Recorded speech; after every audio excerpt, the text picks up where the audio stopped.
foi semana passada? Você Não teve, veio? Não, teve não, teve não.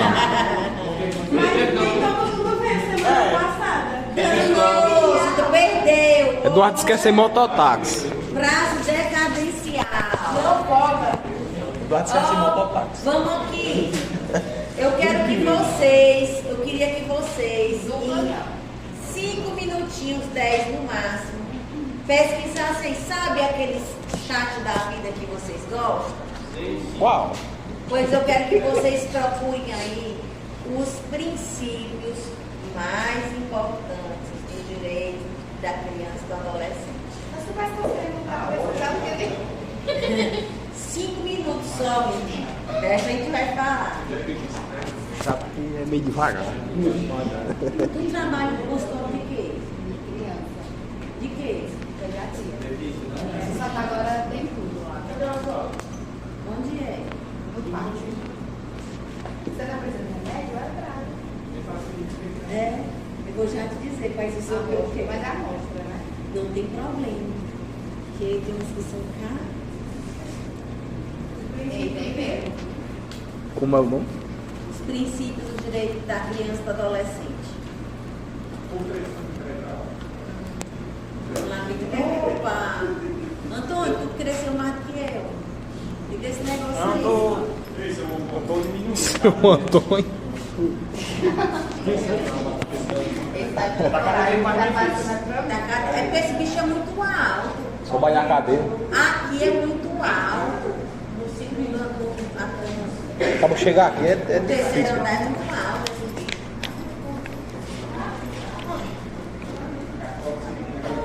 Passarinho.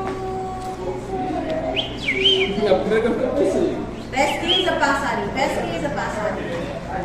Passarinho, eu sou porque tu é TikTok. Você é famoso, senhora. Tem 70 e tantos mil seguidores. Eu sou porque tu é TikTok. Famoso do Mário. É que ele só é famoso no Maranhão. A senhora tá por fora, eu vou bater a foto com ele. E também passa um ano O princípio da criança e do direito da criança e do adolescente. De direito. Consegue ver? Eu botei o bicho porque não tá funcionando. É o cabo. É o cabo da meirinha. Ah, então a gente risca. Mexe um pouquinho que ele presta. Devagar. Só hoje. E assim, depende, né?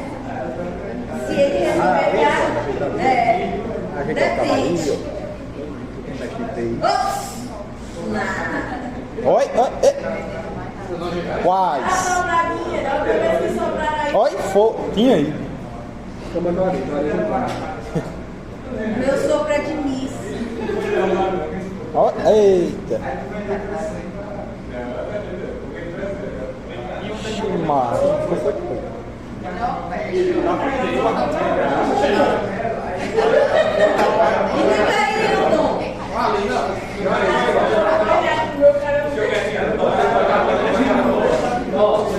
Mulher teve mais, fica até na Pesquise aí. Já pesquisei. Já.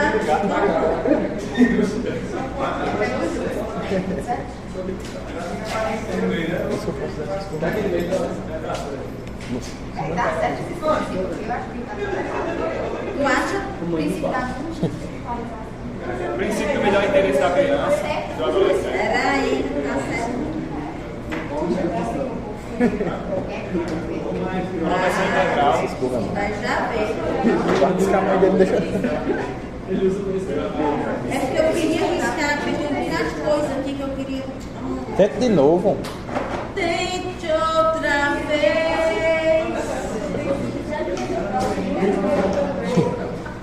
Cadê?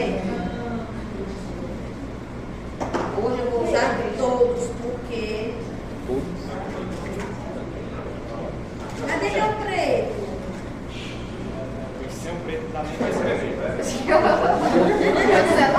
Foi eu, vai lá. Do arco piano na última, pensa agora.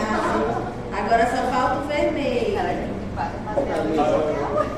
Piada mesmo. Pronto, pronto, pronto.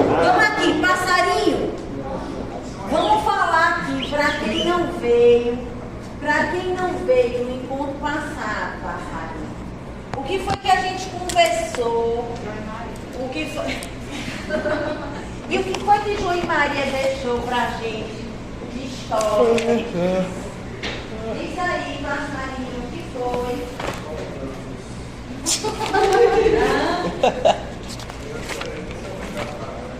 Eu vi umas palavras. Foi até TikTok. Ai, cara, eu tô fraca, vai. Tu dança o quê? Também é versão. Sério? Lá no João e Maria, a gente viu o seguinte. Vocês deram uma olhadinha na plataforma? Eu arrumei pra vocês. Deixei bonitinho pra vocês. Pois ó, vamos aqui. A gente aprendeu com João e Maria. O que foi, Webert, que a gente aprendeu com João e Maria? Diz, homem. Olha só, na Idade Antiga, vamos começar aqui. Na Idade Antiga, nós tínhamos o direito da criança e do adolescente. Não era dessa sala mesmo, Beato? Era da outra, né? É o menino. Ninguém aprende naquela sala. Menina. Rapaz!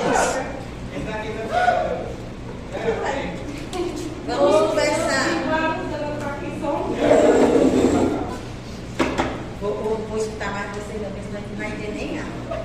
Ó, na Idade Antiga, dizia-se que não existia infância. E por que dizia que não havia infância? Karnal diz isso, né? Leandro Carnal. Não havia infância na Idade Média. E por que até a Idade Média? E por que isso? Porque, gente, vamos pensar. Alto índice de mortalidade infantil por questões sanitárias. Também havia um número muito grande de infanticídio e as crianças não eram prioridade nenhuma. Certo? Quando chegou o cristianismo, então com a chegada do cristianismo e a associação das pessoas começaram a fazer a associação da criança com a imagem do menino Jesus, que vieram os dogmas da Igreja Católica, com o batismo, com a primeira comunhão, passou-se a dar um certo espaço para social a criança e o adolescente, mas continuavam sendo objetificadas, eram objeto de proteção, não eram sujeitos de direito. Quando chegamos na Idade Moderna, houve um pouquinho de mudança. Opa, começou aos poucos a conquistar um espaço, não foi, Lohan? De pouquinho, passo a passo, Lohan ainda está, eu sei o que foi. Ele está triste porque a Esther não está aqui hoje. Ô, Juarez, consola ele aí, Juarez. Muito bem. E aí, Juarez? Ele já tá te dando um cheiro no cangote, tu percebeu? Deixa Aí o Juarez o não que sei não. acontece, gente? Chegou a Idade Moderna, começou tudo dando certo, vamos melhorando. Aí, como diz Carlos Drummond de Andrade, no meio do caminho havia uma pedra.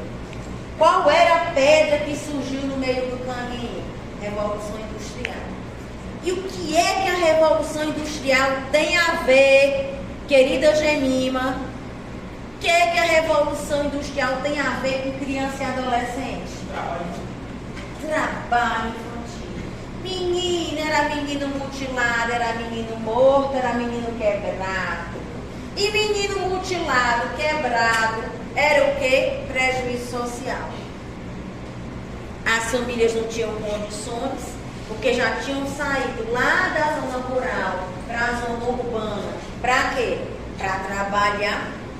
Houve um êxodo enorme, que as cidades ficaram encharcadas, com um número muito grande de pessoas nas ruas, um número muito grande de crianças órfãs, um número muito grande de crianças abandonadas, um número muito grande de crianças e adolescentes delinquentes. Opa, virou um perigo, um problema social. Mas prestem atenção, não havia qualquer norma no âmbito internacional ou nacional que tratasse especificamente da criança e do adolescente. Não havia. Aí, pós-Primeira Guerra Mundial, o que é que surgiu pós-Primeira Guerra Mundial? Houve a Convenção de Genebra. Eu vou só fazer aqui uma linha do tempo das convenções. Convenção não, Declaração de Genebra. Ô Clara, você sabe qual é a diferença de Declaração de Genebra, Declaração para a Convenção? Alguém sabe? É o quê?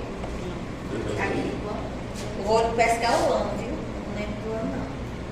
E o pior, que eu botei de branco e a pessoa, e pequena a pessoa enxerga. Em 1924.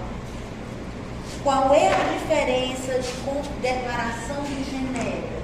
Aqui começaram as primeiras discussões sobre os direitos fundamentais, sobre o direito das crianças e adolescentes, sobre o direito das minorias, que começaram, após a Primeira Guerra Mundial, o que tinha de menino sem pai no mundo? Não foi? Então, o que é que aconteceu?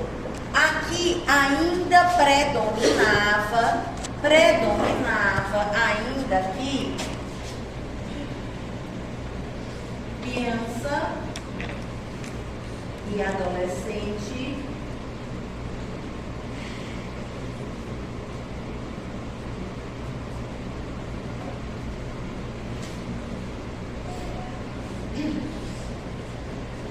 como objeto de proteção. Continuava como objeto de proteção.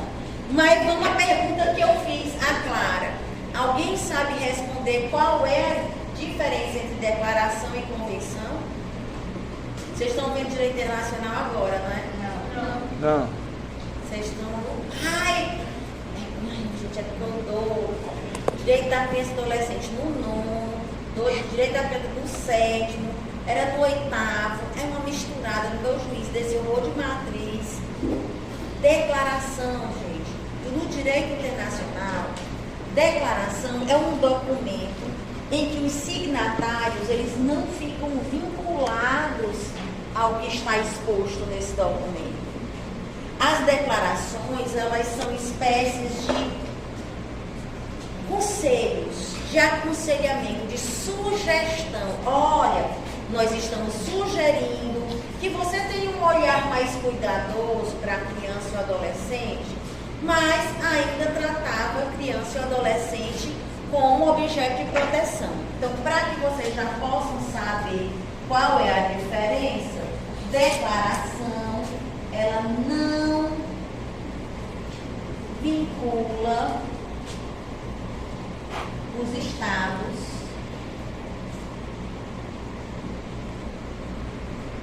signatários.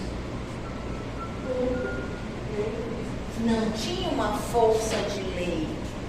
Era uma sugestão, tá? Uma sugestão. Mas por que é importante a gente acompanhar? Porque começou uma discussão que antes nem discussão não tinha. Só que veio Revolução Industrial, Primeira Guerra Mundial. Aí começou a não dar mais para esconder a poeira debaixo do tapete. Então começaram as discussões e veio a Segunda Grande Guerra Mundial.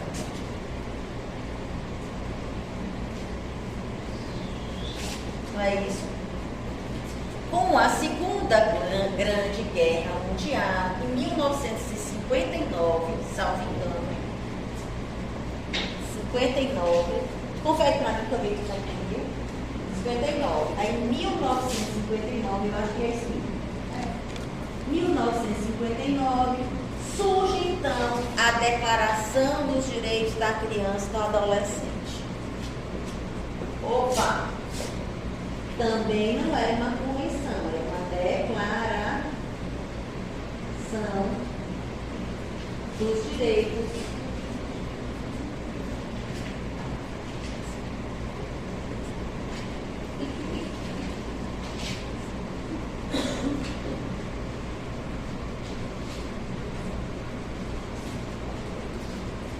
deixa eu dizer aqui a diferença disso aqui. Aqui, embora também não vinculasse os estados signatários, ele trouxe um diferencial que contribuiu, inclusive, uma discussão que contribuiu para uma quebra de paradigma que foi posterior, que surgiu 30 anos depois. Aqui na Declaração dos Direitos da Criança e do Adolescente, foi a primeira vez que um documento tratou a criança como sujeito de direito. Ó, primeiro documento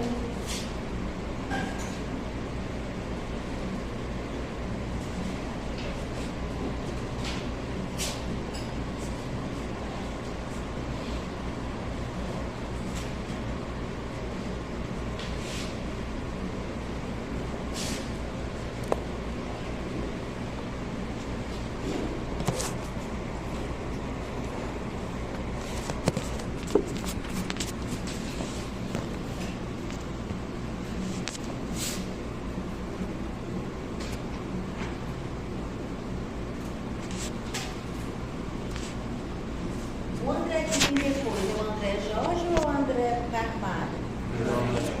André Jorge. E por que isso aqui foi importante? Lá na declaração ele trouxe alguns princípios que a gente vai perceber a influência desses princípios, embora fosse uma declaração, nós vamos perceber a influência dessa discussão lá na convenção que ocorreu 30 anos depois, né, em 1989, como também na nossa Constituição Federal e no Estatuto da Criança e Adolescente. Um dos princípios que foi trazido aqui pela Declaração dos Direitos da Criança e Adolescente foi o princípio da universalização. Ele trouxe o princípio da universalização. Certo?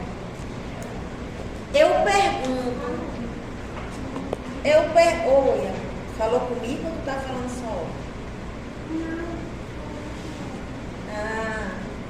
Eu pergunto,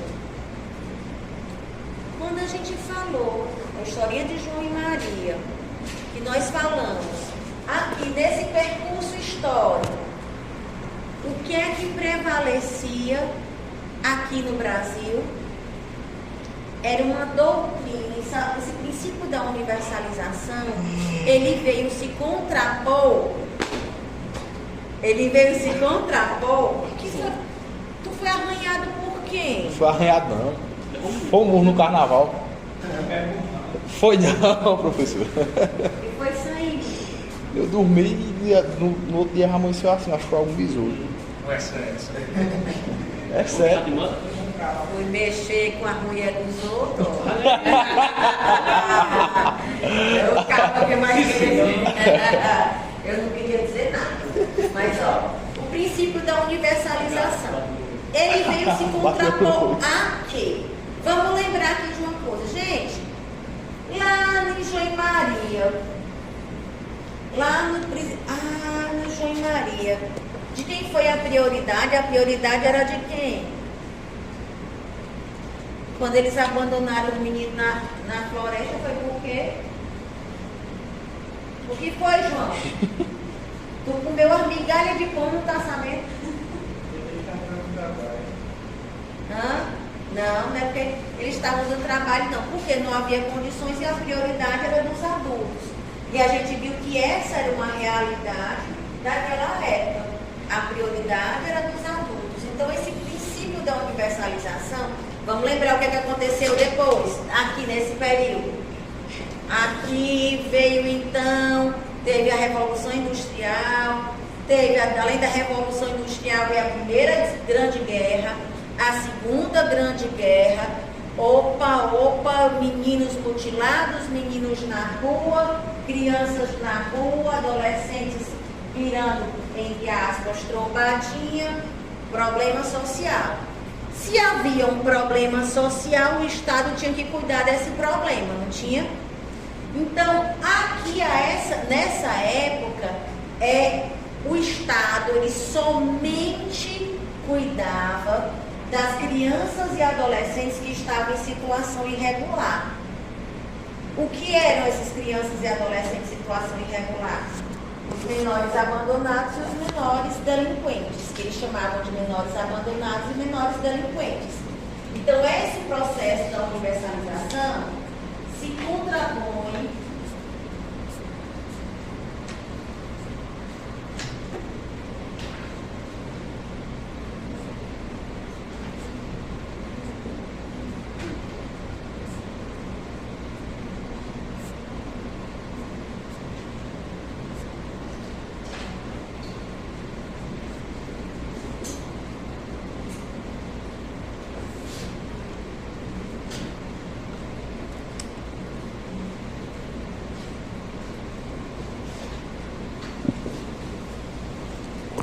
Eu vi!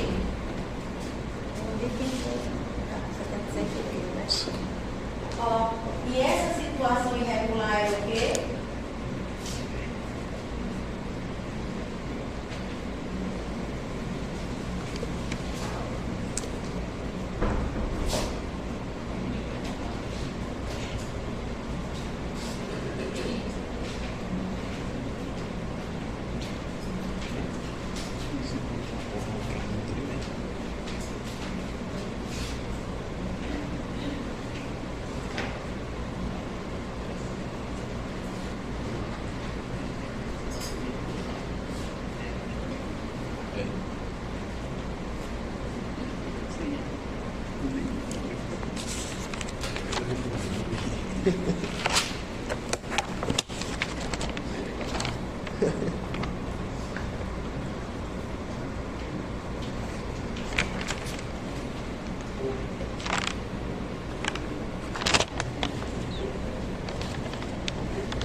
Papai, que tinham mamãe que estavam em casa e que não haviam feito nada de errado, a eles cabia o pai e a mãe sustentar. Quem pariu Mateus que balance. Aqueles outros que não estavam em situação, cadê? Cadê o papai Ariel? É a Ariel? A Mariana Deus disse que viu uma menina, menino. Eu sou boa. Paulo está usando um ganho na Mega Sena. Eu não entendi por quê. Mas para acertar, que é que o menino é. O Estado somente tutelava crianças e adolescentes em situação irregular. Ou seja, os menores abandonados e os menores delinquentes. Significava dizer que se Antônio era uma criança que estava lá com o pai e a mãe dele, tudo bonitinho. Antônio não era nem abandonado, nem era delinquente. Se os pais do Antônio tivessem condições de pagar a educação do Antônio, Antônio teria uma educação. Se os pais do Antônio tivessem condições de levar Antônio ao médico, Antônio teria um tratamento médico. Mas se os pais do Antônio não tivessem condições, não era obrigação do Estado, não. Porque o Estado só tinha obrigação do quê? Com esses aqui que era um problema. O Estado queria varrer o problema das ruas e colocar o menino todos nos internatos. No mesmo lugar que ficava a criança abandonada, ficava também aquele que estava em conflito com a lei. Tudo no mesmo cantinho, sendo educado, educação militarizada, disciplinar, ponto. Tudo no mesmo cantinho. Tudo. Essa era a situação. Nos princípios que vocês estudaram aí, que vocês pesquisaram, qual desses princípios vai se contrapor a essa doutrina da situação irregular e vai se assemelhar com esse princípio da universalização? Qual é o princípio que hoje nós adotamos e dialoga com esse princípio da universalização?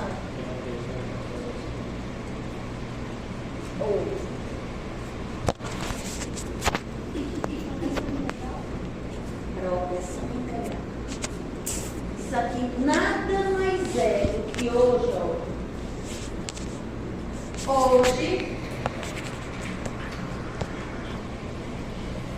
doutrina ou princípio Oi? da proteção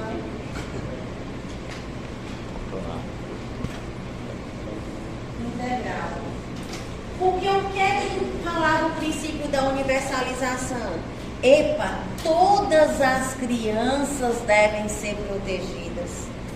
Não é somente aquelas que estão em situação de rua, não. Todas as crianças devem ser protegidas. Todas as crianças precisam ter seus direitos assegurados. Olha o diálogo hoje.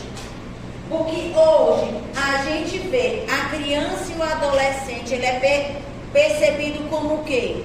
Como um sujeito de direito. Foi compreendido como uma pessoa em desenvolvimento e, portanto, por ser uma pessoa em desenvolvimento, ela merece uma proteção integral, que a gente já chega no outro princípio, que é o princípio da proteção, ou a gente chega aqui na proteção integral. Então, o que a gente quer dizer aqui, ó? Vamos aqui. Princípio da proteção integral. A partir daqui, ó, todos. E quando eu falo todos, quem são esses todos? Ó, Juarez, todos. É família, sociedade e Estado. Família, sociedade e Estado. Todos têm o dever de proteger crianças e adolescentes. Cabe a todos essa proteção.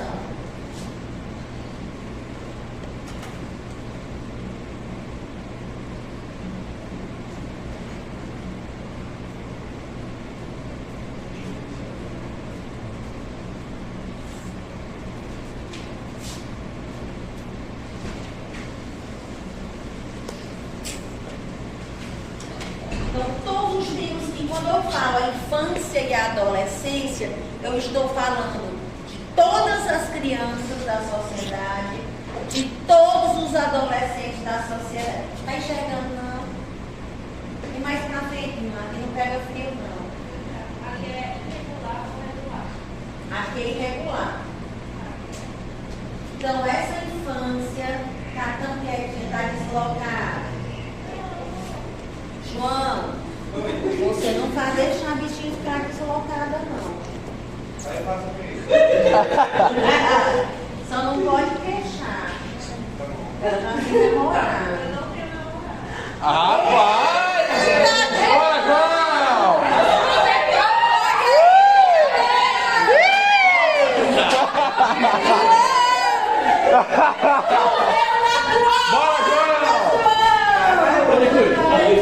E aí, João? Deixa que você morre. Eu levei o meme com a Clara.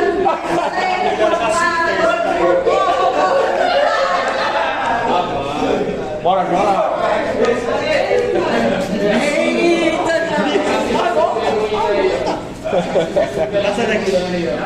Entrou água? Bota o OBS. Mas, João, não para se enxerir, não. Só se ela se enxerir pra ti. Ei, Juarez. Ó, quando eu falo da infância, que é arte, tu também quer se enxerir? Tá bom, Arte, depois vai chover na tua obra. Depois chove na tua obra. Ela é casada. Tu é casado? Arte é casada. Casado de verdade? Tá bom. Agora sai fala. Infância e adolescência. Quando eu falo aqui da infância e da adolescência, Juarez, eu estou falando de quê? Com o princípio da proteção integral. Que todo mundo tem que proteger a totalidade das crianças e dos adolescentes. Não é só um fragmento dessa parcela populacional. São todas as crianças, ó. Todas elas. Todas. E foi, Eduardo. Tá? E eu tenho que proteger não somente na perspectiva de proteger ali fisicamente, não. Essa doutrina da proteção integral está dizendo o seguinte, que deve ser protegida a criança e o adolescente na sua integralidade. O que é que eu quero dizer com isso? Que a criança e o adolescente devem ser protegidos na sua perspectiva física, psíquica e espiritual, como um ser integral. Então, todas as crianças e adolescentes, e como um ser integral, tá?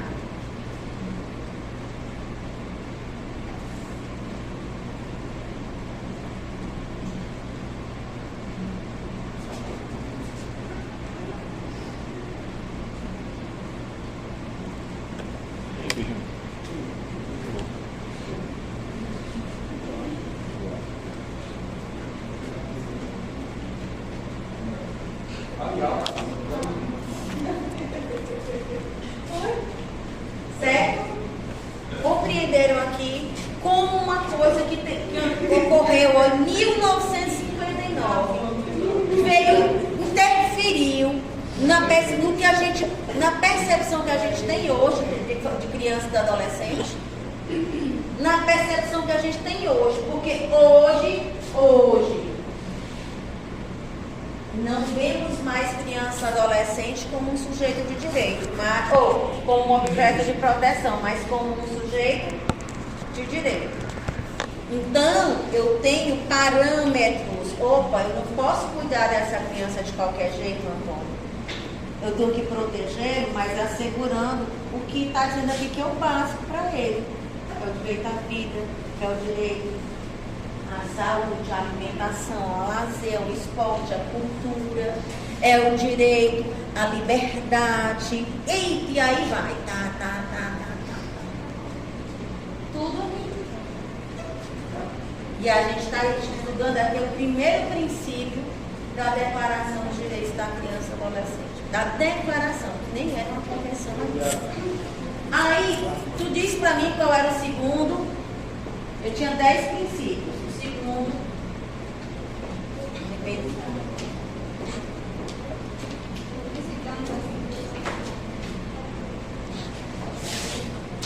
Eu olho aqui. Não, é aqui. Atendimento. A minha da declaração. Aí lá na declaração tinha assim, ó. Atendimento do superior interesse da criança. Lá na declaração ainda, 1959.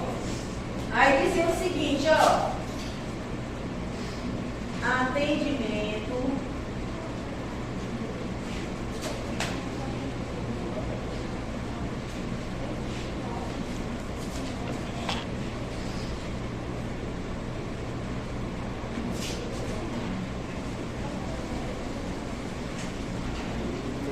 qual é o princípio de hoje, princípio moderno, atual, que casa com esse aí?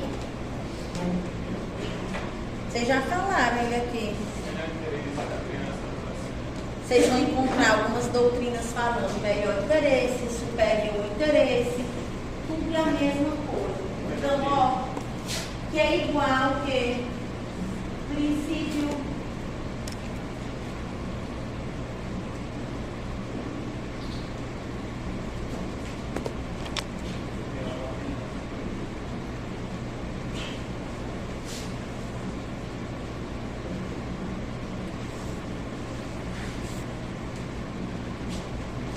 O que significa o princípio do melhor interesse da criança e adolescente na prática? O que é? Vamos lá. Prezar pelo tipo melhor para a criança. Eu tenho que prezar pelo bem-estar, mas olha, esse melhor para a criança não é o melhor que está sem nenhum parâmetro. Não. Eu tenho que buscar o melhor segundo os parâmetros pré-estabelecidos por estudos, por laudos técnicos, levando em consideração que são seres em desenvolvimento e são seres que têm seu aspecto físico, psíquico e espiritual. Então não é o juiz dizer assim, eu acho que o melhor, que antes era assim, ó. Sistema da doutrina da situação irregular. O juiz, ele decidia. O juiz que decidia. Não, acho que esse menino, pronto, esse menino não deve ficar com a mãe dele, não. Tira esse menino da mãe dele, vamos colocar esse menino agora para se adotar. Não, esse menino aqui vai ficar acolhido. Não, esse menino aqui vai ficar internado. Fica quanto tempo aí internado? Não, vai ficar até quando eu quiser. Fica aí até ficar maior de idade. Não havia parâmetro, era o que o juiz decidia. Não havia uma rede. Hoje, com essa doutrina da proteção integral, há uma rede articulada. Nós temos não somente a vara da infância, mas subsidiando a vara da infância existe a equipe multidisciplinar, existe o Conselho Tutelar, existe o Ministério Público, existe a Defensoria Pública, existe o CREAS, que faz um papel importantíssimo nessa rede de proteção da criança e adolescente. Existe o CRAS, que dá um apoio no sentido da assistência social às famílias mais carentes e, portanto, também às crianças que estão em situação de vulnerabilidade social.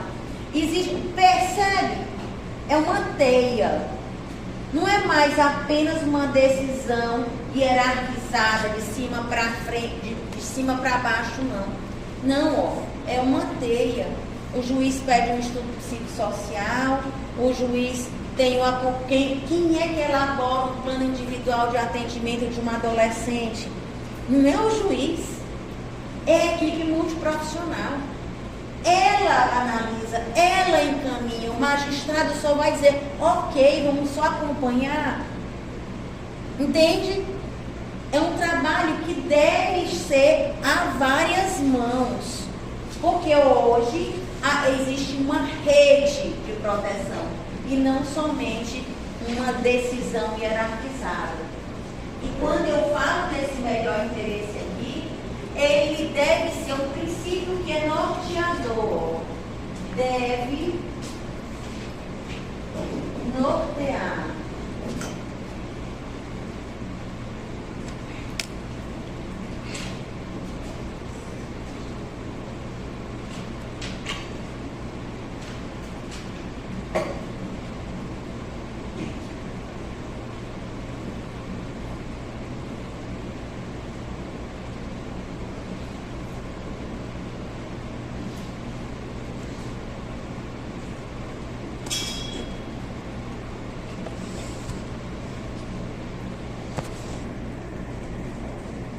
Nortear as decisões, mas em todas as perspectivas. Não é somente a decisão do magistrado, não. Também vai nortear a decisão lá no Poder Executivo, quando vai se pensar nas estratégias, quais as políticas públicas a serem implantadas. Deve nortear também o Poder Legislativo ao pensar nas políticas públicas, ao pensar na legislação, na elaboração de novas leis. Todas as decisões, sejam judiciais, administrativas, devem ser pautadas no melhor interesse da criança e do adolescente. E essa é uma discussão que perpassou por muitos anos, de 1959 até chegar em 1989, para que ela pudesse efetivamente, vir e existir através da Convenção dos Direitos da Criança e do Adolescente. Que aí a convenção, sim, ela é vinculante. Daí porque a convenção, o Brasil como signatário da convenção, por isso que tudo isso é lei aqui no Brasil. Tem força normativa com base constitucional. Por quê? Porque o Brasil foi signatário dessa convenção. Tá? Outro princípio, outra coisa importante que tinha, direito ao nome, a nacionalidade, direito a benefícios de assistência social, alimento, moradia, lazer e outros cuidados especiais. Deixa eu fazer uma pergunta aqui a vocês. Pergunta de ouro. Nicolas, se eu tenho uma criança que está com a mãe dela, a mãe e a criança estão em situação de rua, de miserabilidade plena, situação de rua, sem condições de nada, a criança passando fome, mãe passando fome. Pergunto, essa mãe, ela vai perder essa criança? Como é que eu vou garantir, então, o melhor interesse da criança? Como é que eu vou garantir a proteção integral se essa mãe está na rua e essa criança está passando fome?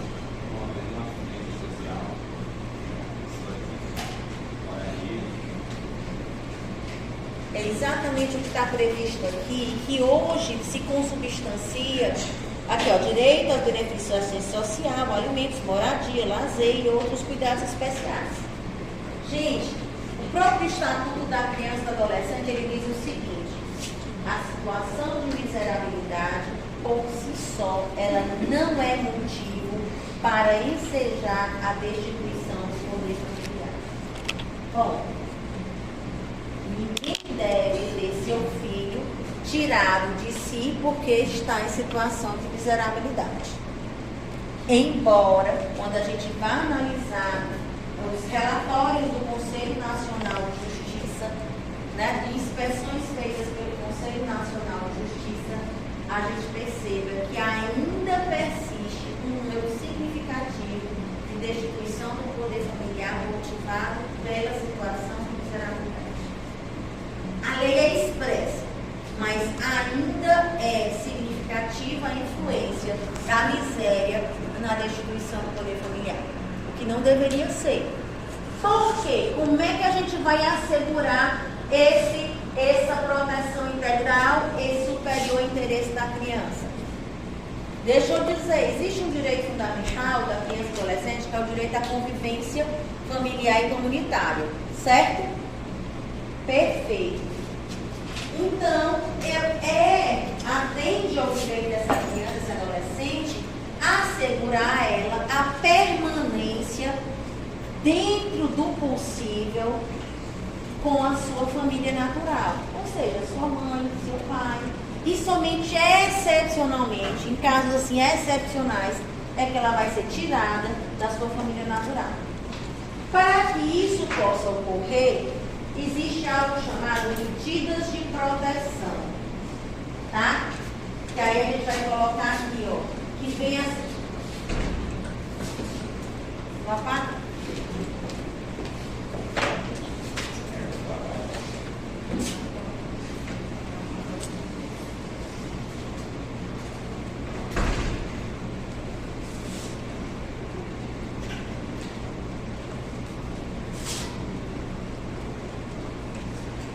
Ó, é o princípio 1, 2, 3, 4. O princípio quarto princípio aqui da declaração. O quarto princípio, ele hoje se reveste, ó. O quarto princípio, ele hoje se reveste do que a gente vê no Estatuto da Criança e Adolescente como medidas de proteção que estão previstas no artigo 98 e seguintes do Estatuto da Criança e Adolescente. O que são essas medidas de proteção? Quando eu tenho crianças e adolescentes em situação de vulnerabilidade, não é só vulnerabilidade social, mas vulnerabilidade social, quando a criança está em situação de risco, por ação ou omissão própria, por ação ou omissão da família, por ação ou omissão do Estado. Opa, ela está em situação de risco? Tá. Então, cabe ao Estado agir por meio dessas medidas de proteção, que vão desde a assistência social, que vão desde a colocação em famílias, em programas de assistência social, como Bolsa Família, como aluguel social, tá? Que vai desde o acompanhamento psicológico, o acompanhamento médico, a internação hospitalar, se for o caso, e medidas mais extremas, e aí só com autorização judicial, a internação, o acolhimento institucional, seja o acolhimento para a adoção, seja o acolhimento, a internação no sistema socioeducativo, tá? Essas duas últimas medidas, colocação em família substituta, tive que tirar a criança de casa, tive que colocar um acolhimento institucional somente mediante determinação judicial. Nos outros casos, o conselho tutelar. Percebe que não precisa do juiz para aplicar medidas de proteção? O conselho tutelar ele vai movimentar a máquina. Daí a importância de um conselho tutelar bem estruturado, capacitado, porque ele tem um papel extremamente importante nessa rede de proteção, certo? Aí nós vamos ver aqui, ó, aqueles que necessitam devem receber cuidados especiais, bem como amor e cuidado dos pais. Aí o outro, a criança deverá crescer sob o amparo dos seus pais em ambiente de afeto e segurança. Direito à convivência familiar e comunitária. Direito à educação escolar, que não é um direito ainda, né? Prioridade. Então, se eu tenho aqui o princípio da prioridade, hoje tem ou não esse princípio? Esse princípio das medidas de proteção é usado na Não. Mas as medidas de proteção, elas são, em regra, aplicadas no âmbito do município. Por exemplo, o CREAS. O CREAS é uma rede, o CREAS ele é um órgão que está sob a administração de quem? Do município, não é? Então, o CREAS é responsável pelas medidas socioeducativas em regime aberto, que não são privativas de liberdade, né? É o CREAS que é responsável. Quem é responsável? O Conselho Tutelar, ele atende e ele aplica as medidas, mas ele não executa as medidas. Quem é que executa as medidas? São os órgãos do município.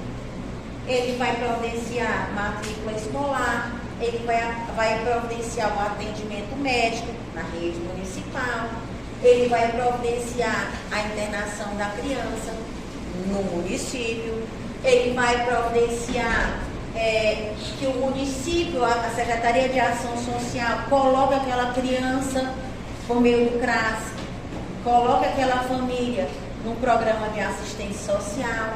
Então, reverbera no princípio da municipalização, porque o que é o princípio da municipalização? Quem melhor do que nós para saber onde é que o sapato aperta? Não é não? Eu quero saber se por um acaso tu vai saber qual é o sapato que vai apertar no meu pé ou não. Se eu tenho uma joanete, quem vai saber o sapato que vai doer ou não sou eu. Se eu tenho um esporão calcâneo, quem vai saber? Todo mundo fala, tu não anda de rasteirinha, é tão confortável. Para mim, rasteirinha é a mesma coisa que está matando de dor. Então, quem é que sabe? Cada um sabe onde seu sapato aperta. Então, o município é que sabe quais as necessidades dos seus munícipes. Então, o município ele é responsável pela execução das políticas públicas. Veja, a gente não está dizendo que não há políticas públicas da União e do Estado voltadas para a criança e adolescente. Existem, mas quem executa é o município. Porque é o município que sabe, opa, na comunidade ali tal, eu estou precisando investir em escola. Na comunidade tal, é que eu estou precisando investir mais no esporte, com as areninhas, com as praças públicas, porque, gente, é importante praça pública para a infância e a juventude. Vocês sabiam, principalmente para as crianças que são de áreas mais vulneráveis. Porque quando eu crio um local que vai ser frequentado pela população, eu estou excluindo daquela localidade ali a marginalização que fica às sombras. Eu estou dando àquela população um ambiente na qual elas possam passear, possam ter lazer e a cultura.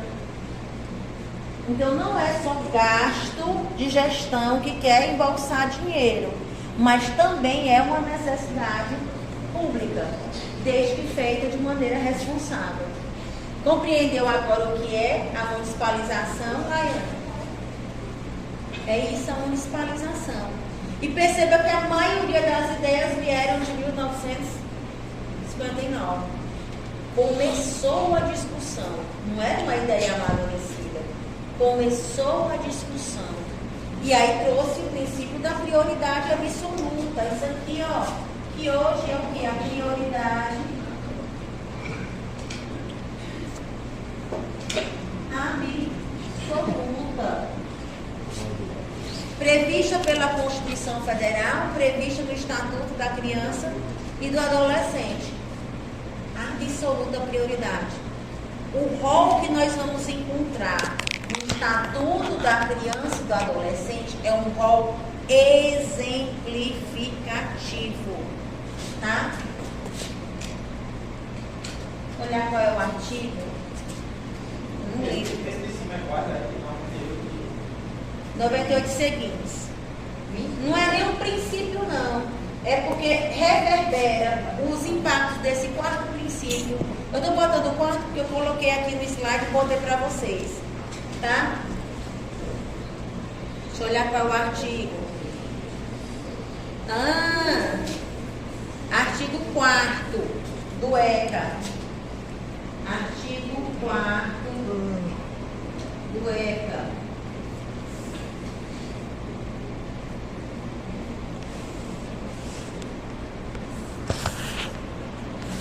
Rol exemplificativo. E qual é esse rol exemplificativo? 1. Primazia na proteção e socorro, precedência de atendimento em serviços públicos ou de relevância pública, primazia em políticas públicas ao coitado. Veio muito isso, né? E destinação privilegiada, aí é que a gente vê mesmo, destinação privilegiada de recursos públicos.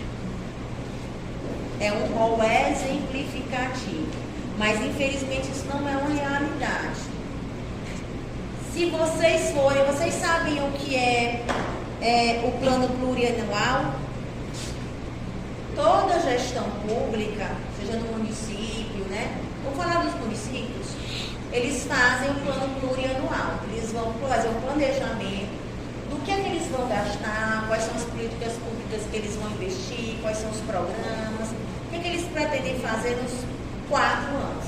Eles trabalham 3 anos do governo dele, mais um do outro governo, certo? Sempre entra, terminando de cumprir o do antecessor, prevê o que vai fazer nos 3 próximos anos e no primeiro ano do outro gestor. 2 orientandos meus já fizeram uma análise dos planos plurianuais de 2 municípios, não, 3. Então vamos falar de 2. De 2 municípios. E um dos municípios, em um dado período, né, que foi Juazeiro do Norte, nós analisamos esse, gente, plano plurianual, e olhamos de cima para baixo, de cima para baixo, de baixo para cima. Ela disse, professor, não tem criança nessa cidade, não? Porque eu já olhei essas 200 e poucas páginas e não vi. Só falava em criança para escola e hospital. Não havia nenhuma outra política pública prevista para 4 anos de governo que trabalhasse, que fosse voltada para a infância e a juventude. Num dado período de tempo. O município aqui, próximo da região do Cariri, que sim, é o que se destaca nas políticas públicas voltadas para a criança e adolescente, é Brejo Santo. Que aí a gente analisou no ano passado, gente, muitos programas voltados para a criança e adolescente, e não só previstos. Dentre esses muitos que eram previstos, ou alguma boa parte já estavam em execução, que a gente observava se estava em execução por meio do quê?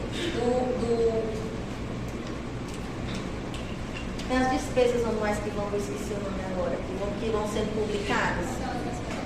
Lá no portal da transparência, eu ia acompanhando. Opa! Então, alguém estava observando isso aqui, a prioridade. Mas, infelizmente, na região do Cariri, isso é exceção. É exceção. Brejo Santo é exceção.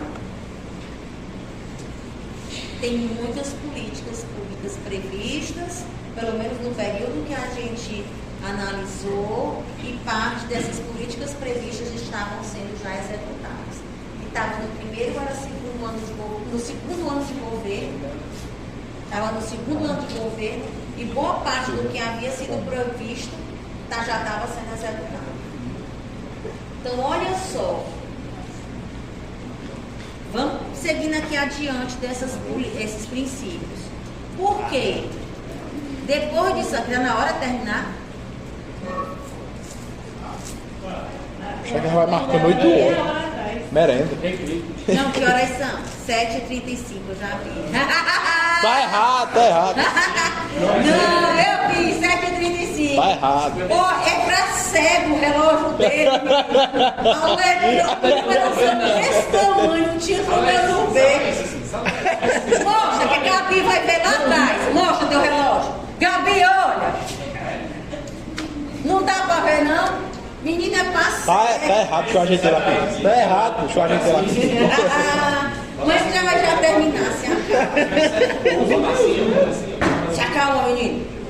O de Eduardo deve estar certo. A declaração que teve esse papel importantíssimo, tá? Depois da declaração, eu não vou falar dessa história do trabalho. Vamos cuidar. A gente Eu tô já com falou do fome. princípio da proteção, da prioridade absoluta, do superior interesse, da municipalização. O que é que vocês viram mais? Da história do Brasil? Não. Da história do Brasil. A história do Brasil? Qual é?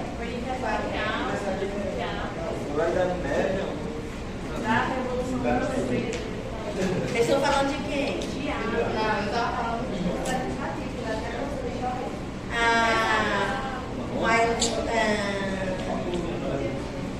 Mas ele é nosso egresso. Ele é historiador. Eu adorava discutir em sala com ele. Porque ele entende muito de história, eu adoro história. Então eu ia falar e ele completar. Eu não aprendi na escola, eu não aprendi Mas presta atenção, olha pra cá. A história, agora presta atenção, para você entender a importância do contexto histórico. Faz ou não faz, a história faz ou não faz um ciclo? Isso foi em 1959. Andou. Onde é que a gente está? 2026. E quais são os princípios que a gente está seguindo? Por isso não adianta. Mostre adianto, olha a quebra de paradigma. Olha a luta que foi de 1959 a 1989. A Convenção Declaração dos Direitos da Criança e do Adolescente foi somente em 1989. Foi em 88. Tu é mais velho que isso aí. Aí em 89 foi que veio a convenção que alterou a legislação, porque o Brasil foi signatário. E no ano seguinte veio o Estatuto da Criança e Adolescente. Então é importante a gente compreender que o que a gente tem hoje é exatamente fruto de um período longo de longas lutas. É uma conquista. E pasmem, o Estatuto da Criança e Adolescente, ele é uma legislação elogiada mundialmente.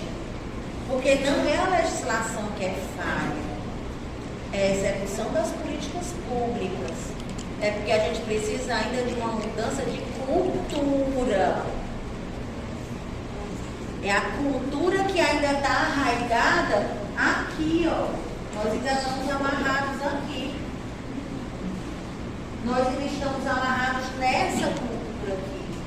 É por isso que a gente tem a percepção falsa, a cueca não presta. Não, cueca é todo lindinho, perfeitinho. Mas nossa mentalidade está aqui atrás ainda. Aí a gente precisa trabalhar essa mudança de paradigmas, não somente na legislação, mas na cultura de um povo. Certo? Tá certo. Vocês viram, essa semana eu acho, vocês viram que teve um pai que ele matou os filhos e se matou por vingança à esposa. É ou não uma objetificação da criança? Ele usou a criança como objeto para quê? Para atingir a ex-mulher. E isso é o quê? Reflexo de uma cultura que vem ultrapassando séculos e séculos. A gente mudou a legislação, mas a cabeça do povo não mudou. A gente não viu na aula passada que todo mundo apanhou a de mangueira, de cipó. Sim, né, gente? Vocês todos nasceram depois do ECA. Não venham me dizer que vocês nasceram antes do ECA, porque não nasceram, não. Quem nasceu antes do ECA fui eu. Vocês nasceram depois do ECA. E vocês parecem que apanharam mais que eu. Ora não. Ave Maria. A mãe já tava quebrando a cabeça dele. Ué, menino? Né? É cipó, é paulada, é não sei o que, amarrado. Vai ficar aí até se puxar. Ave Maria. Então vê só. É uma questão cultural, meu filho. Olha só. Já pisa. É cultural. É cultural. É bom demais apanhar, né? Eu apanhava de um tal de chinelão branco. Vai dormindo. Que o papai tem. Por que eu aprendi a tabuar? Não, nego, velho, deixa eu te dizer, não era havaiana, não. Sabe aquele chinelo de couro que o solado é de borracha de pneu solado, dessa largura? Pois é, chinelão de couro com solado dessa largura. Aprendi a tabuada porque eu não queria conhecer o chinelo. Todo mundo lá em casa sabe tabuar. Porque eu aprendia com o chinelo branco. Quando o papai dizia, pega aí o chinelão branco. Os olhos,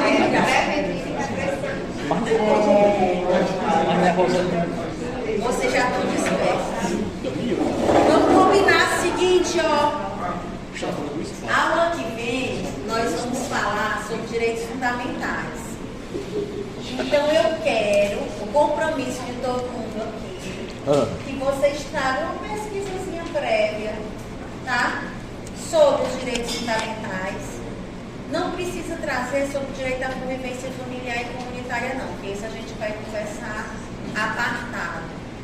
mas eu queria que vocês previamente pesquisassem as atualidades, né, as discussões, as controvérsias, as implicações práticas desses direitos, no que diz respeito aos direitos fundamentais da criança e do adolescente, para que a gente possa ter uma discussão mais rica, fazer um trabalho melhor, tranquilo, para que na sexta-feira à noite vocês sejam mais dispostos. E melhor tudo, né?